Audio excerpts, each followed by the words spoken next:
আসসালামু আলাইকুম।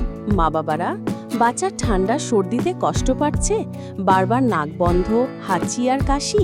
চিন্তার কিছু নেই। আজকে জানুন 3টি সহজ ঘরোয়া খাবার টিপস যা ঠান্ডা সর্দিতে খুব কার্যকর। প্রথম খাবার, গরম জল ও খেজুরের চাটনি। এটি শরীর গরম রাখে এবং কফ কমায়। দ্বিতীয় খাবার, হালকা গরম ডালিয়া বা সুজি খিচুড়ি। এতে পুষ্টিও থাকে, আবার হজমও ভালো হয়।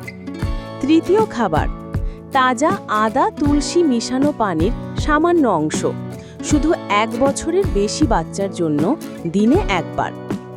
ঘরোয়া খাবারই হতে পারে সবচেয়ে ভালো ও নিরাপদ ওষুধ। সতর্কতার সাথে এগুলো দিন আর সোনামণিকে সুস্থ রাখুন ইনশাল্লাহ। ভিডিওটি ভালো লাগলে লাইক দিন আর বেবি মম রাহি চ্যানেলটি সাবস্ক্রাইব করতে ভুলবেন না। Baby mom Rahi.